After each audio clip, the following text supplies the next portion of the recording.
All right, we are now going to be recapping the game three and fours of the opening round.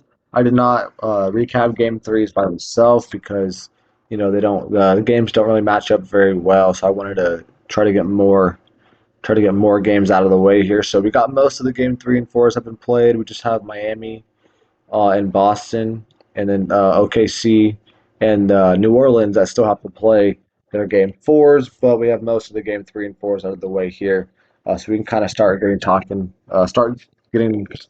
talk about some things. So we're gonna go on here to the Cleveland Cavaliers and the Orlando Magic. So it is now tied 2 games to 2. The Magic kind of dominated both of these games at home.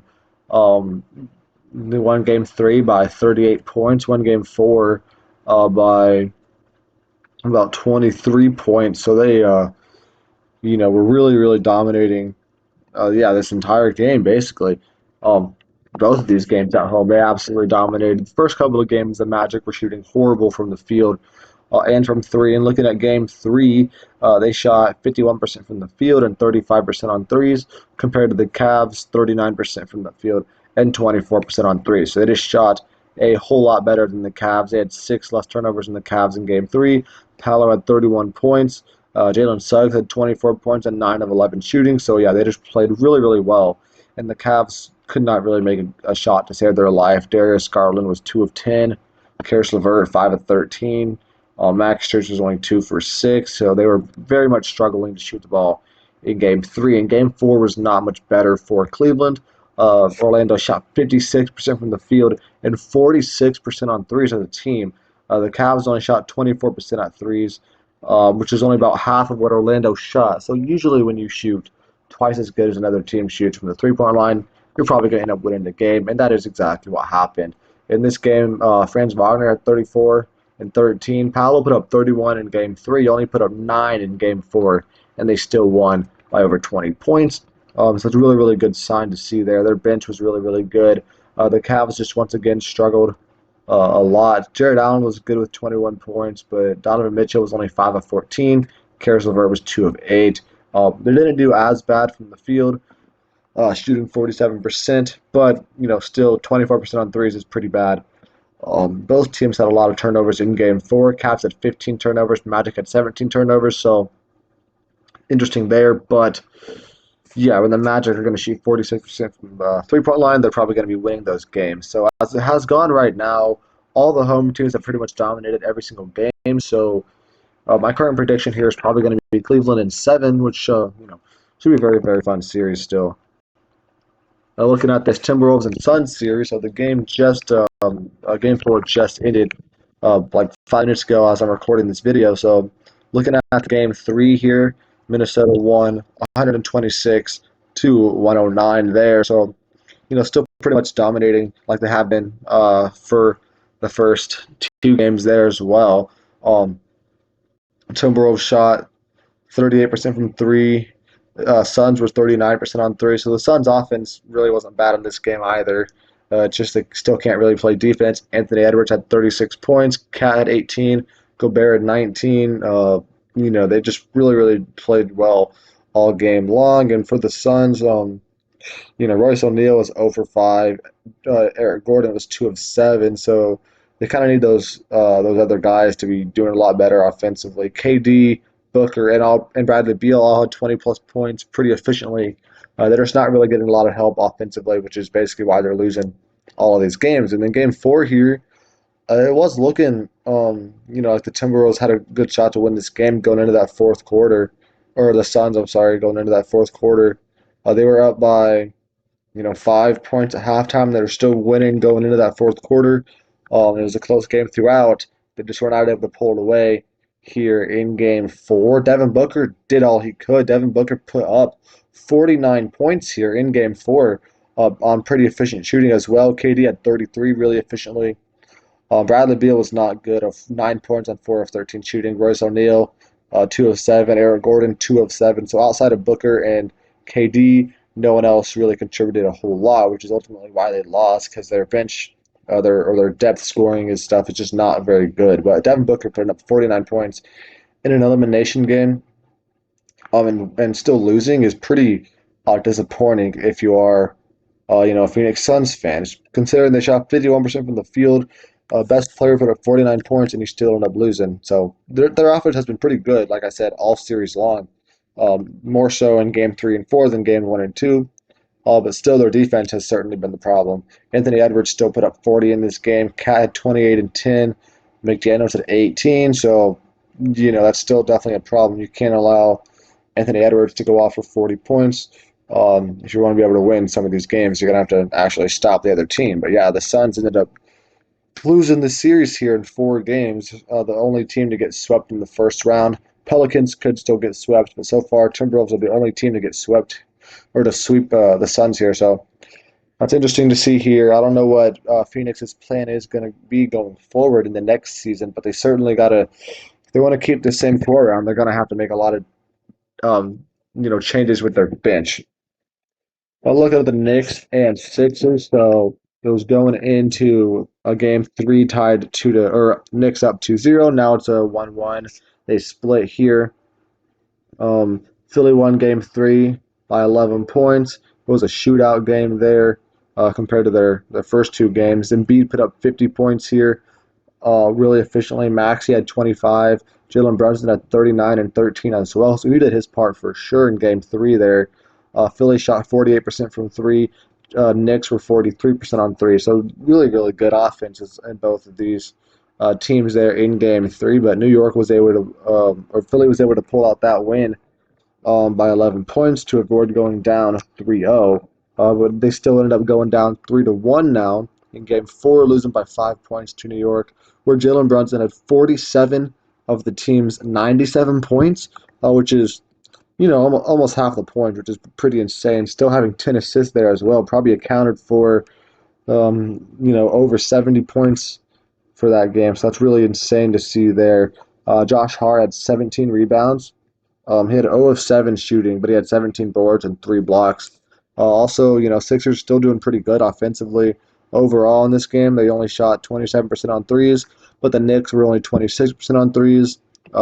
Sixers were 35% from the field, though, which is pretty bad. But you can't really blame, their best 2 players. Embiid had 27, Maxey had 23, so those 2 guys still accounted for 50 points of their 92. Oubre had 19 and Harris had 10. So outside of their starting lineup, they only got 6 total points. So certainly going to have to get a little bit more out of your bench there. And Kyle Lowry only was 1 for 6. So yeah, definitely not going to work out very well if your bench is not going to put up any points for you guys to help you out. But going forward in the series, I'm not expecting Philly to come back from this 3-1 deficit. But I would expect them to maybe make it interesting and force a game 6. I could see them, ultimately winning in 7. It wouldn't be too shocking to me because this team has a lot of talent, but ultimately probably expect New York to just get out of this in 5 games. Looking at the Nuggets and Lakers series, so I mean, all these games have been fairly competitive in this series. Lakers kind of be starting out good in the first half, first quarter for sure, and then end up kind of choking it away. That's exactly what happened in game 3. Lakers are up 10 at the end of the first quarter, up by 4 at halftime, and then ended up, being down by 8 going into the fourth quarter, and we're not able to do much out of that. But both teams were pretty atrocious in this game on the 3-point line. Both teams were 44 of 90 from the field. Nuggets were 5 of 28 on threes. Lakers were 5 of 27 on threes. So they basically had the exact same offensive performances here in terms of efficiency there. Nuggets just had 7 more free throws, which is why they won the game by 7. But Nuggets had their top 4 scorers there get 20 plus points in this game. 3 guys had 20 and 10 games with Jokic, Porter, and Aaron Gordon. So definitely a problem for the Lakers. Can't allow 4 guys to get 20 plus points. And Lakers did really good themselves. LeBron had 26, AD had 33 and 15, Austin Reeves had 22, but D'Angelo Russell, went from scoring 23 points in game 2 to scoring 0 points and 0 of 7 shooting in game 3. So very, very disappointing to see that performance from D'Angelo Russell. Even if he was, even that atrocious, like 2 of 7 is still not good, but even if it was like 2 of 7 in this game, maybe they could have won it. So Definitely like to see D'Lo doing a little bit better, which is kind of what we got here in Game 4 when they did end up winning that game to avoid getting swept there. They shot 31% on threes, so a little bit better. Nuggets still shot 30% on threes, which obviously is not great. Neither of these teams have been really good at threes all series long. But in Game 4 specifically, Jokic was amazing, 33, 14, and 14. Michael Porter had 27 and 11. Jamal Murray had 22, but he was on 9 of 23 shots. So not the most efficient game there. They also had 5 total bench points there for Denver, which doesn't help them a whole lot. The Lakers only had 13 bench points, so not that much better. But Lakers this game did have 4 guys get 20 plus points. LeBron had 30. AD had 25 points with 23 rebounds. Uh, Austin Reeves had 21 points, and then D'Lo went from scoring 0 points in Game 3 to scoring 21 points in Game 4. So if the Lakers want to have a chance of coming back from 3-0 deficit here, which is very unlikely, but if they want to have a chance, they're going to need D'Angelo Russell to be scoring 20 plus points every single game. He can't be having these, you know, bipolar games. Game 1, he was 6 of 20. Game 2, he was 8 of 16. Then he was 0 for 7 in Game 3, and then 8 of 15 in Game 4. So Game 2 and 4, he was pretty good. Game 1 and 3, he was pretty awful. So with that logic there, he's going to suck in Game 5, and they're going to end up losing in 5 games, which is not going to surprise me at all, um, based on how things are going so far. Looking at this Boston-Miami series here, it's been going pretty good. I did not expect Miami to win that game 3, that game 2, but Boston kind of came back in game 3 and, kind of made things make a lot more sense. He ended up winning that game by 20 points, 104 to 84. Miami was pretty bad offensively. They were shot 42% from the field and 32% on threes. Boston wasn't much better, only 48% from the field. They were actually worse at threes, at 30%. So this game came down a lot to the turnovers. Miami had 7 more turnovers in this game, which obviously, makes that for quite a bit difference. Boston had a well-rounded scoring attack here. Jaylen Brown with 22, Tatum with 22, Derek White with 16, and Porzingis with 18. So they're just getting their points from every single player there in that starting lineup. Miami did kind of the same thing here too, but their bench was a lot worse there than Boston, and they were just not shooting quite as efficient. Jaime Hawkins is only 5 of 16 or 5 of 13. Tyler Hero was 5 of 16. Bam was 8 of 18. So definitely not the best offensive performance there for Miami, but their defense was really good, holding Boston to only 104 points. Still pretty solid, but they're gonna have to make more than 42% of your shots against this electric Boston Celtics team. And definitely gonna have to score more than 84 points if you want any chance of winning this series. But going into Game 4, it's still at home, so definitely got a good chance to tie it up, 2 games to 2. So if they're able to do that, I'm not expecting them to be able to do that, but if they are able to tie it up 2 games to 2, then you can really start talking about this being a legit series. Going forward here, you got my Mavericks versus the Clippers. So this series is a little bit strange to me given the circumstances of Kawhi Leonard's injury. Kawhi played in Game 3 um, for the most part. He played 24 minutes, so likely a little bit limited there, and he got kind of re-aggravated his injury a little bit there in that game. But he still played part of that game, but he didn't really do a lot. Only 9 points, 9 rebounds, 4-7 shooting, so he wasn't a big factor in this game. But the rest of their team offensively was not good in Game 3. They shot a total of 34% on threes, which is not bad there, especially compared to Dallas's 26%. But their star players like Paul George was 3 of 11 from the field, so not great there. Um, Norman Powell and James Harden led them in scoring with 21 points. Zubac had 19, which is good there, but their bench outside of Norman Powell was atrocious. Westbrook was 0 of 7 in this game, ended up getting ejected as well. Dallas, still wasn't amazing offensively, but Luka had 22, 10, and 9. Kyrie had 21, but Luka shot 7 of 25 from the field. So definitely not a great performance there from him, but still near 20-point triple double and the win there. PJ Washington got ejected in this game for the same type of stuff Russell Westbrook did, I believe. So They're still doing good there, but this is an odd game three. It was a pretty low scoring game. And it's kind of been low scoring for a lot of this series comparatively, but considering Dallas shot so much worse than Los Angeles, it was kind of weird to see them actually come out on top. In this game, they shot 8% worse on threes, which is atrocious. Luka, like I said, was 7 of 25, but it all kind of came down to the turnovers there, where Los Angeles had 19 turnovers compared to Dallas had 8 turnovers. But then looking at game four, Kawhi Leonard was not even playing in this game, and they ended up winning 116 to 111. So far, Kawhi Leonard has played in 2 games, um, and they've lost both those games, and he's missed 2 games, and they've won both of those games. So far, 2-0 without Kawhi Leonard and 2-0 with or 0-2 with Kawhi Leonard doesn't make a whole lot of sense to my brain there, considering he's supposed to be, one of the best players in the entire league. And apparently the Clippers are just a lot better when he's not on the court. It does seem to be that James Harden kind of steps up a lot more when Kawhi's not playing. In game one, he certainly stepped up there with 28 points. And then game four here, he had 33 points on 12 of 17 shooting. Paul George also had 33 points, so they played really good there. Um, Shot 62% on threes compared to Dallas's 33%, which definitely, is going to be grounds to win the game if you're going to shoot 60% on threes. Luka had 20-point or 29-point triple double, so basically a 30-point triple double there. Sorry. Kyrie had 40 points in this game, and they're still unable to win, which is very disappointing to see. But again, you can't allow the other team to shoot 63% on threes and expect to win a single game in that scenario. But this is tied 2-2 going into game five.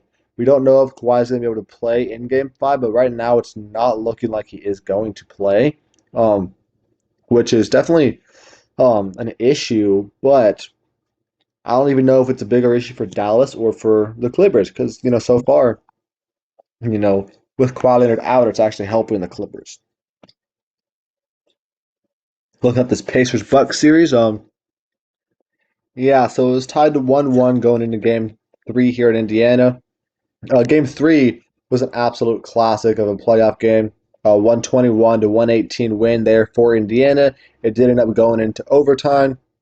And Tyrese Halliburton was playing just amazing in this game. I believe he hit the game winning and one essentially in overtime there. 18 points, 10 rebounds, 16 assists. He played really, really good in this game. Miles Turner had 29 points and 9 rebounds. Pascal Siakam took a step back here. He had 35 plus points in the first 2 games. Then he only scored 17 here, but he did not need to carry the load. Tyrese Halliburton had actually shot a lot more than he had been in previous games. But game three here, the Bucks were still without Giannis, um, and it didn't really go well for them. They shot 47% from the field and 32% on threes, which is pretty good. Uh, better shooting than Indiana. He was 43% from the field and only 26% on threes, but ultimately still ended up losing by 3 in overtime, which is kind of heartbreaking if you are Milwaukee, um, especially because now after this game, Damian Lillard is now a little bit injured after playing 44 minutes in this game. Damian Lillard actually ended up missing game four and could potentially miss the rest of the series, depending how far that goes. But in game three here, Damian Lillard put up 28 points on 6 of 20 shooting. So if he would have shot a little bit better than 6 for 20, likely winning that game in regulation. Bobby Portis was really good, 17 points and 18 boards. Chris Middleton put up 42 points. He's been kind of carrying them offensively. Dame's been doing really good too, but Chris Middleton's been playing a lot better than I'd expected him to be. But yeah, ultimately, not the best game there for Milwaukee. Ended up losing in overtime. And then game four, they were kind of doomed from the start. They have no Damian Lillard and no Giannis coming into the game. Bobby Portis got ejected about 6 minutes into the game. So, yeah, looking at that, they were kind of screwed already coming in, and then losing Bobby Portis right at the beginning definitely does not help. They still played pretty solid in this game, only losing by 13 given their circumstances. But Indiana shot 51% from three, which, is not going to be good for any team that has to play that. So they were kind of screwed coming in, and Indiana shot lights out.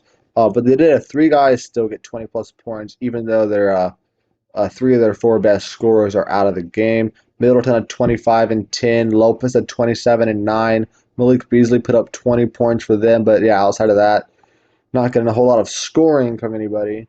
And then for Indiana, they were all playing pretty good.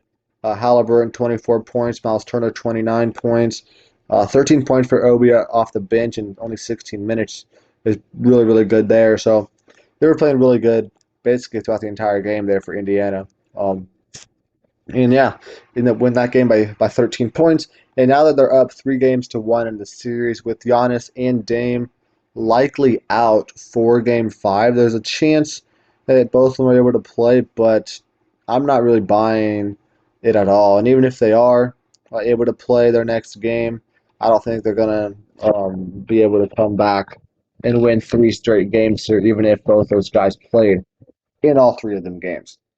Looking here at the Pelicans and Thunder series, so Thunder leading 3-0 right now. In game 3, they played really, really well. Wasn't even much of a competition. They won that game by 21 points. A little bit closer than game 2 there, but still nowhere near the competitiveness of game 1. Thunder shot 48% from the field and 47% on threes, which is amazing. And New Orleans struggled offensively, shooting only 38% from the field and only 28% from the 3-point line. Both teams turned it over a lot in this game. OKC had 16 turnovers. New Orleans had 20 turnovers, but ultimately, OKC was just much, much better on offense there. Shea had 24 points. Giddey had 21. Jalen Williams had 21. New Orleans kind of struggled here. CJ McCollum had 16 points on 7 of 22 shots. Ingram was good with 19 points on 7 of 14, but Trey Murphy, going 4 of 12 does not help. Herb Jones going 4 of 11 does not help. Alvarado going 0 of 4. Nazi Marshall 2 of 6. Yeah, this is a very, very inefficient game for them offensively, so definitely not going to win much games shooting under 40% from the field and under 30% from 3, especially, where the other team is going to be shooting 47% from the 3-point line. And going into game 4 here for New Orleans, they have a chance to win this game and not get swept, but ultimately I am going to expect them to probably play the final game of their season here in game 4. I don't expect them to, do a lot to slow down this OKC team on offense, and they have not been good offensively really all series long, so I don't expect it to change there for New Orleans. That is going to be the video. Yeah, thank you for watching. I'm going to try to get my Game 5 um, video out just right after the Game 5s and only do one game recap there. But I will have one extra game to talk about for the OKC and the Boston series. But yeah, thank you for watching. Make sure to come back later for more videos and make sure to check out my UFL video.